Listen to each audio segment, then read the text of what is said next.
बोलो गोविंद भगवान की। तो परीक्षित महाराज जी,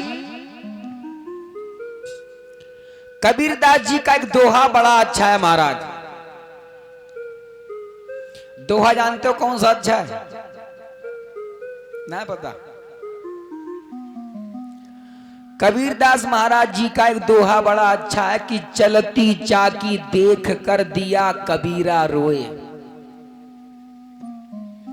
चलती चाकी देख कर दिया कबीरा रोए, और दो पाटन के बीच में साबुत बचाना। भैया कबीरदास जी चक्की को चलता हुआ देख के रोने क्यों लगे? क्योंकि कबीरदास जी ने संसार की तुलना चक्की से कर दी है। संसार की तुलना चक्की से कर दी है। कैसे? भैया चक्की में और संसार में कोई देखा जाए तो ज्यादा अंतर नहीं है। चक्की में भी दो पार्ट होते हैं, ऊपर और नीचे। उसी प्रकार से भैया इस संसार में भी दो पार्ट हैं। जमीन नीचे वाला पार्ट है और आकाश ऊपर वाला पार्ट है। और भैया चक्की में एक कील लगी होती है बीच में, जो पूरे पार्ट को घुमाती है। और देखा जाए तो उसी कील की वजह से ही पूरा पार्ट घूम रहा है। तो संसार में भी एक कील है।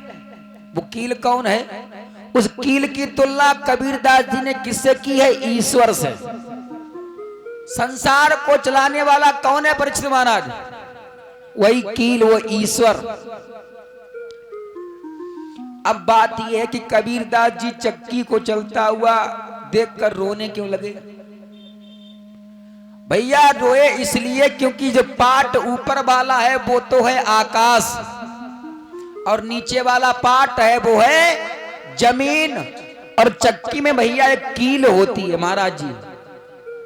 चक्की में एक कील होती है, जिस कील को कहते हैं मानी। वो जानते हो मानी क्या है? वही है ईश्वर। और किसी ने मानी का नाम बड़ा सोच समझ के रखा है। मानी है वो तो है ईश्वर। और चक्की में जो अनाज पड़ता है ना, गेहूं है, मक्का है, बाजरा है, जो अनाज पड़ता है वो है हम और आप। वो है हम और आप। तो आप लोगों ने भैया चक्की देखी होगी, देखिए महाराज। तो चक्की में जो कील लगी है वो तो है ईश्वर, अनाज है हम और आप ये जीव। तो वो कील अर्थात ईश्वर, वो ईश्वर रूपी कील प्रत्येक अनाज रूपी मानव से एक बात कहती है, भैया तुम संसार के चक्कर में ना पड़ो, संसार में मत भागो, इधर उधर मत भागो, तुम मेरी शरण में आ जाओ तो तुम्हें कुछ भी नहीं होगा। तुम मेरी शरण में आ जाओ तो तुम्हें कुछ भी नहीं होगा।